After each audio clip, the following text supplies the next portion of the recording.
Be looking good, warriors, all the way back to Coney. I have a habit of looking for good ideas in any place I can find them. Magazines, newspapers, television, bookstores, and I was in a bookstore. And I was in the discount rack where you spin around the rack, and there was a book with no cover. And I just looked at it, and it just told what the one line, the concept of the book, the flyleaf, and I picked it up and called the publisher and asked for subsidiary rights, and I was able to option the book with my own funds, as slim as they were. Larry Gordon showed me the book, and he had asked me if I'd, at some time in the future, vague future, be interested in it. And I certainly said yes. I thought that it lent itself to a very pure chase kind of atmosphere.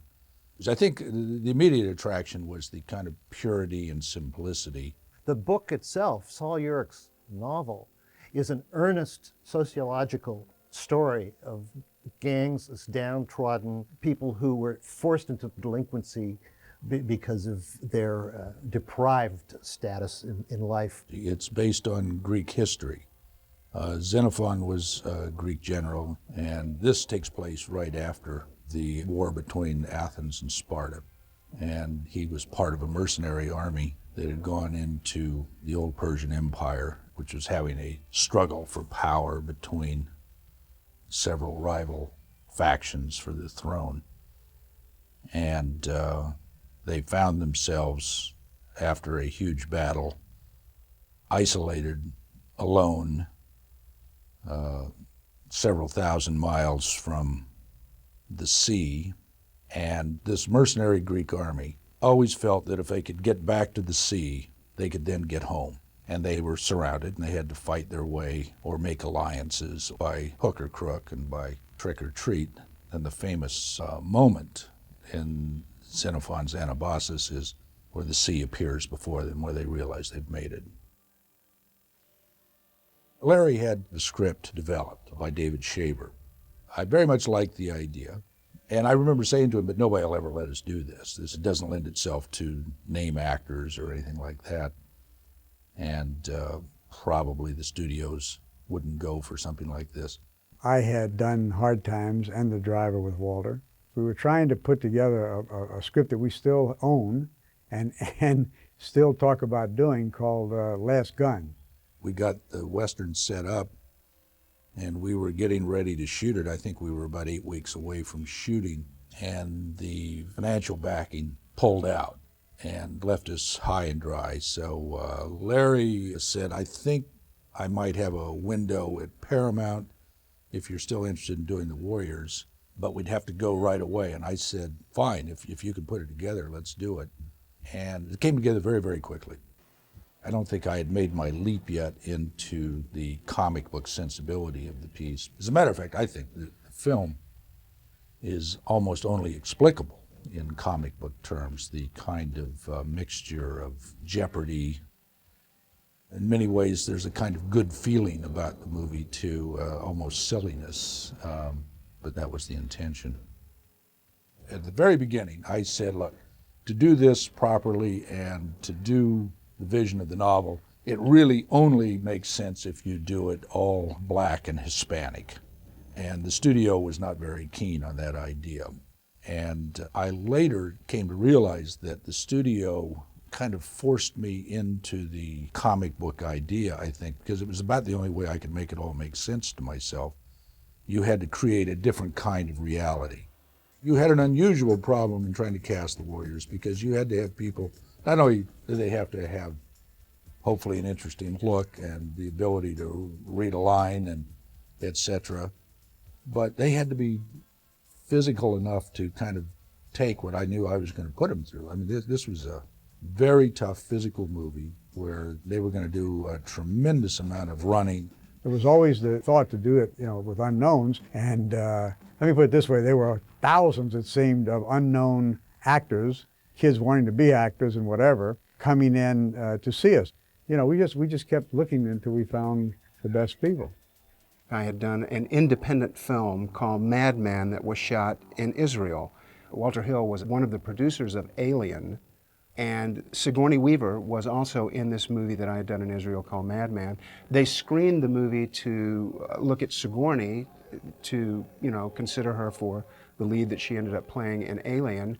And Walter, I guess, liked my performance enough in that picture to have me come in and talk to him about the role in the Warriors. Specifically, I remember meeting with Walter and Larry Gordon, the producer. When I met him and all that, I thought, no, I think we can pull this off. But I did. I saw him in a movie that had been made in Israel. I thought he had an interesting quality. Frank Marshall, Larry Gordon, Walter Hill were seated around this huge conference table, and I read the scene from the park where I got handcuffed to the bench. The part was written for a 9-foot tall guy, and I'm 5'10". I had to make this guy big. So I grabbed a hold of the corner of this huge conference table. In the middle of the reading, I really pulled on the thing and lifted the whole corner of this conference table up that weighed hundreds of pounds. I was quite strong at the time. Walt had already seen every actor in New York City, and he didn't cast this part. It was the last part that he did not cast, and I walked in there, sat and met with Walter, and after 5 minutes, Walter kind of looks at you and talks like this a little bit, and he does this a lot, and he looks at you, and he said, "Oh, okay, Harris, I'll see you soon." That was my first film, The Warriors, my debut. Walter Hill and Larry Gordon saw me in a Broadway play called Working, and I did a monologue in that play about a hippie who espoused peace and love, but was actually extremely passive-aggressive. And he sang and played the guitar, and he played very positive guys. And somehow when I saw it, I thought this guy would make a great villain. That rang some bells for those guys, and they just saw that would be something useful for Luther. I looked right for the part. I had this long hair that I wanted to cut, but I had to keep for that part in Working, and they decided it was right for this too. He was obviously a very good actor, and he's got a kind of Richard III kind of quality. Walter described it as Richard III, which hit the bullseye for me, and that's the kind of energy that I tried to bring to it. Deborah occupies, obviously, the most screen time of any female presence in the movie. She's a very strong actress, and her character probably has the greatest transition and attitude of anybody within the film. She pulled it off, I thought, with enormous style. She's quite theatrical. I was doing theater, and I had done Hair on Broadway, the revival of Hair. That was my first professional job. Got an agent from that, and then you just start pounding the pavement looking for work, and this project came along. I got the impression we kind of had to push them to see me.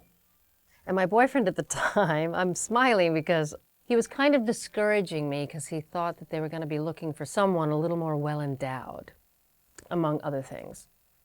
And my agent was sweet. He said, "You are so well-endowed." I went in, I had a few auditions, and it was really scary. I was reading with various people, and sometimes it went well, sometimes it didn't. Ultimately, what I remember Walter saying when I was chosen, he said, "You were the unobvious choice." And I really appreciated that. It was a delicate balance that Walter was looking for. We cast it totally out of New York. We didn't bring anybody in from the outside.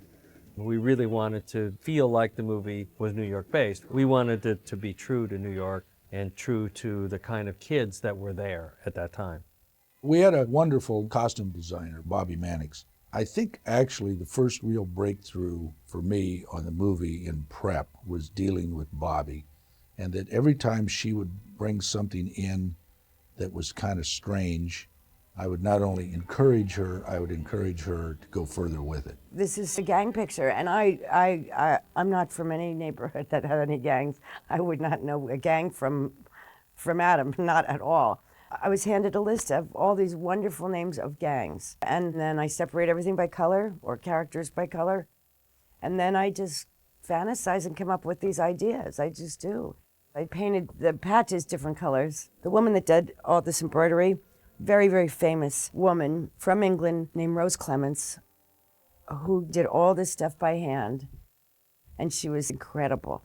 I had to separate each individual warrior, and each one of them had a different name, of course, and their names, their own personality, You mix it up, you come out with an individual. It was kind of Bobby and I kicking it back and forth that put that stuff together. If you can supply a direction, the collaboration of very talented people on a motion picture, there's no end that they can help you. And the look and the style of the picture is very much attributable to Bobby as well as a number of others. In doing my research, I went to Coney Island, and I'm walking up and down the boardwalk, and there's a tough-looking guy working a concession, a ball toss or something, and there's nobody there. And I tossed a few balls, and I talked with him, and I just asked him, I said, what kind of people hang around here? What kind of people come from here? And he puts his arms back, and he smiles, and he says, the worst kind. I'll tell you a story about the Warriors, which set the tone for the Warriors as far as I was concerned. I was standing next to Walter, and I looked way down the boardwalk, and there was one of our PAs talking to a very big man who was in kind of raggedy clothes. And our little PA was standing in front of him. I just saw him brush this PA aside. And the PA got back in front of him again. He was trying to stop him from walking into our shot. And he started talking very loud, and we just stood there. And the guy finally cleared out of the way, and we proceeded. But I said, uh-oh, this is not going to be easy. This is going to be tough. This is New York. Welcome to New York. We were a low-budget film. We shot all at nights, and there were about 5 other movies that were being made in New York that summer. And so nobody wanted to work on our film. So crew-wise, it was very difficult for us to crew up. One of the first things that happened was that we had to dismiss a first AD, and we had to replace him. And we decided to bring in a first from LA. Back at that time, it was considered that Los Angeles assistant directors could not do New York street pictures. The crew was too tough, the location shooting was too tough, everything was beyond what we could do. We were too busy eating tofu and beans to be able to handle the streets of New York. So I had to go out there and prove myself. The consequence of it all was that I was looking at it from a perspective of career success or survival. And later on, I realized it was like the Odyssey.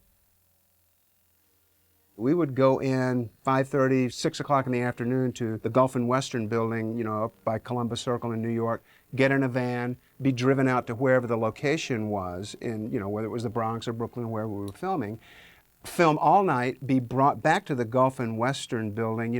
We filmed until the sun came up, so you'd get back there, 6 o'clock in the morning or whatever. I'd go home, eat, go to my apartment, usually wake up around 1:30, have something to eat, and I would go to the gym. I was usually at the gym by 2:30 in the afternoon. So throughout that process of filming, I stayed in shape, and and I know others had their regimens as well. We didn't realize how short the nights were in New York in the summer, and the fact that you had to have an hour lunch every night, which meant in reality you were losing an hour and a half in the middle of what was already a short night. One of the things I loved to do was find locations and set them up and get the permission and all those things. So as we were going along, Walter wanted to shoot in real areas. He didn't want to shoot on a soundstage. He wanted to shoot in the Bronx, and he wanted to shoot in Queens, and he wanted to shoot in Coney Island. So I had to have extensive meetings with the police department and their gang unit, and we determined where it was more safe to be. And then we would go from there, and then we would go look for the locations and try and find the most interesting visuals that we could. Walter did a very clever thing in the script, which is when they look at the subway map of New York and they point out where they are and where they have to get to. And the whole rest of the time in the movie is focused around getting onto the next subway that they need to get onto, which really drove the movie. All movie companies are forced to shoot at the Hoyt-Schermerhorn station, which has a dead track, and you lay the train up at that side. You do the ins and outs of the train pulls in and out, people get on and off. You do that there, then you take the train out on the road.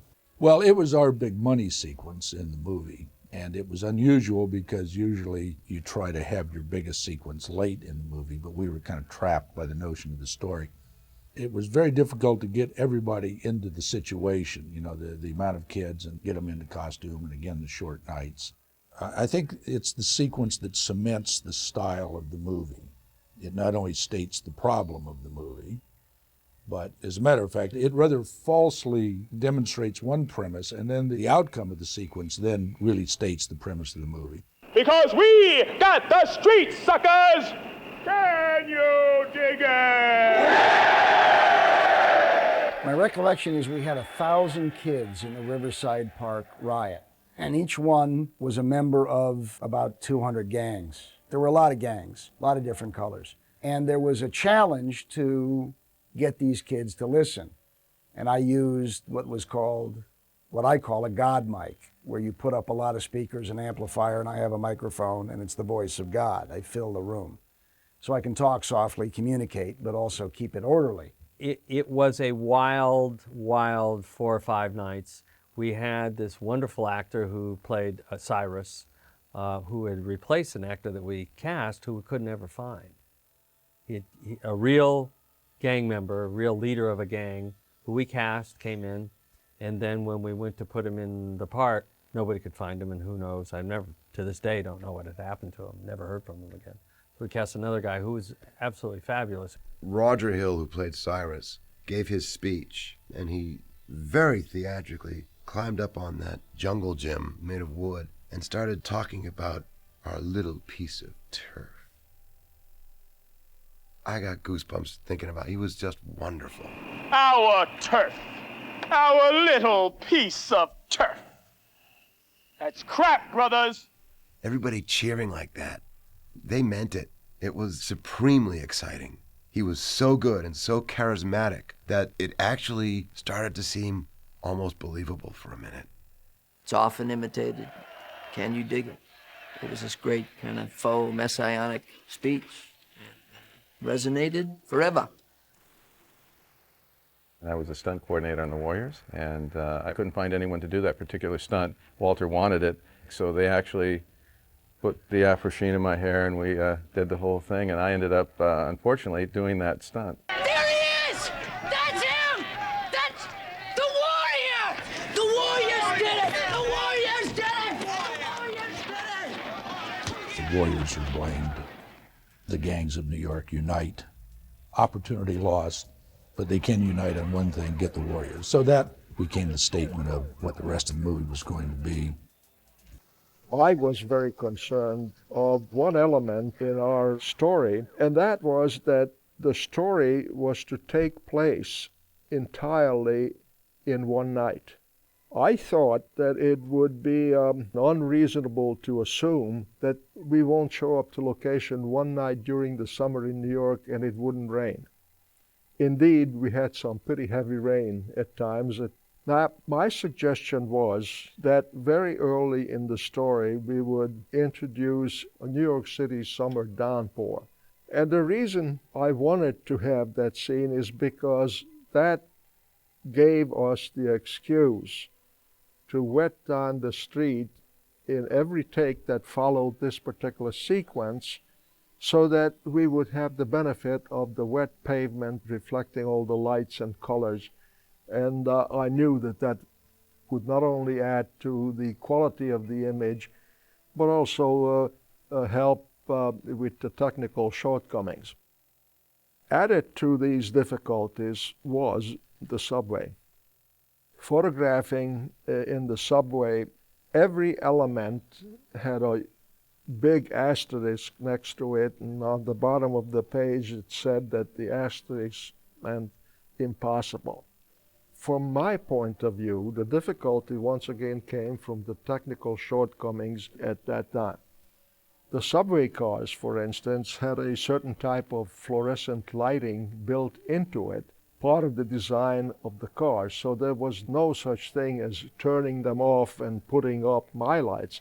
What I decided to do was that, first of all, I borrowed some of the tubes from the Transit Authority, and my electrical crew made up very makeshift lights for fill and modeling within the car. But we couldn't really correct the areas outside of the car. New York City, for instance, as seen through the windows of the subway cars, or the tunnels. And what we did, we just mixed it with so many other colors that the hodgepodge of lighting, in fact, became one of the strengths of the photography. It was unusual. It wasn't normal. In the original screenplay, the character of Mercy and Fox become the love interest. The character of Swan has a different arc that he goes on. He's captured by another gang and held prisoner and eventually escapes from that incarceration and finds his way back in some subway place, meets up with some members of the gang, and then they have that final confrontation with the rogues. But I think part of that changed because there was an on-screen chemistry between Deborah and myself that everybody, Walter, Larry Gordon, the editors, whoever was watching that, just saw it happening. The warriors themselves are almost nerds at the beginning of the movie, you know, as opposed to the other gangs who are supposed to look really threatening. The other gangs have a lot more going for them than the warriors. The one gang that really has the energy, though, is the Baseball Furies. The moment they come on screen with this makeup and grabbing their baseball bats, you know you're in another land. I did love the Baseball Furies. The full impact for me was when we came out of that subway station and there they all were. You know, they were visually one of my favorite gangs to look at. I think the Baseball Furies were probably my favorite because of the way they looked, and I'm also a sports fan. The Baseball Furies, I wanted something that looked furious, like, you know, baseball, of course, baseball uniforms.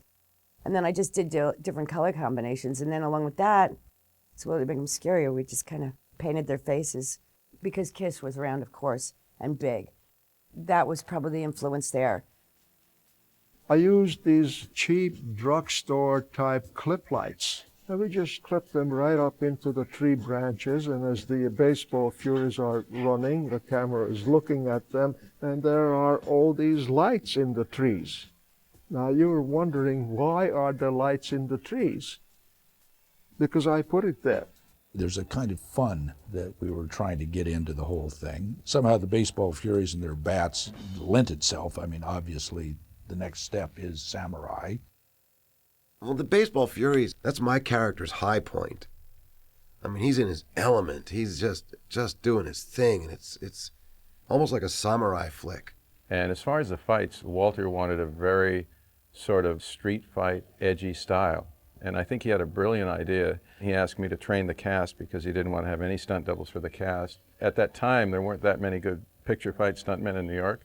So I basically went out and found gymnasts, great athletes, and basically trained them with the same style. So when the fights took place, they had a very fast, frenetic, violent pace. And I think that's what Walter was after. In the case of the Baseball Furies, which I cut, Walter said to me, make it like Kurosawa, which meant that it was a lot of long lens footage, cut it quickly, but also he shot it a lot of low angles, great, amazing lighting. I had tremendous fun cutting that scene, as much fun as any scene I've ever cut. By the time we end on the subway in Coney Island, you feel everything for these kids, and you want them something good to happen to them. And it was something that evolved better than I thought it would. Just from reading the script, I didn't think it would be that strong, but the actors and Walter really made it happen. The Rogue Mobile was a big Cadillac hearse, and there were no seats in it. I think they've given me some apple boxes to sit shotgun in it. So the poor rogue guys were kind of roughing it in the back seat of the hearse, but it was great. We were kind of stuck. I thought there was a moment that was not working, and it just seemed a little flat. And I said to David, I said, come up with something here. It's not enough. Walter decided that he wanted a little bit more of a taunting to happen. I don't care what you do, taunt them, sing to them, and we're only going to have about 5 minutes to work something out because we got to shoot. And I went back to my chair to try to think of something, you know, not exactly great direction that I just gave. I lived downtown Manhattan in a kind of scary neighborhood, and there was a fellow of kind of shady background who lived next door to me, and he would always kind of threaten me or make fun of me by saying, Dave, Dave, Dave. it was scary. So I said, we can use that for Luther. And out there in Coney Island, at that time, they sold these little midget beer bottles. I see David run under the boardwalk, and I thought, I wonder what the hell he's up to. But I knew he was up to something. So we got back in, he got back in the car, and he said, let me try something like this. And he did the... Warriors, come out to play. And there are certain moments where you just say to yourself, this is gold. This is very good. It was really weird when you saw it in dailies, and I think I extended it longer than he actually did it, because I started the sound over them, and then you came to him bringing the bottles up. It was real creepy. David Patrick Kelly elected, as part of the way he was going to arrive at his performance, to not speak to any of the warriors, and he stayed true to that throughout the whole time of filming. The only time that there was any conversation that I had with David was when we actually came to playing that final confrontation. When we see the ocean, we figure we're home. We're safe. This time you got it wrong. With Michael on the beach is the most Western moment for me. I mean, that's the big duel, the big shootout, the big mano-a-mano. Well, I think when you look back, there are a lot of movies today that are highly influenced by Walter's movies. Walter has a unique vision of the story he's trying to tell, and that's what I enjoyed about working with him, because we were trying to create this unique world. In the business, all the young screenwriters, all the young directors, everybody was just always one of their favorite films. As far as I was concerned, we had made a cartoon that people would not take seriously. I was way off base. People come up to you and say, are you the guy that did The Warriors? And say, well, yeah. And,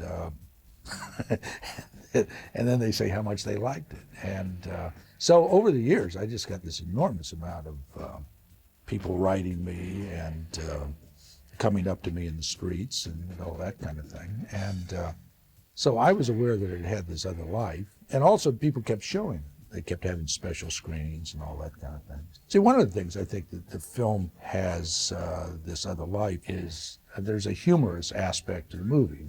From the very beginning, the fun the audience had and the way they laughed at the jokes. There's a lot of humor that is put in there along with the jeopardy, and the humor always played, and I think it still plays. And I think that accounts for a lot of the popularity of the movie.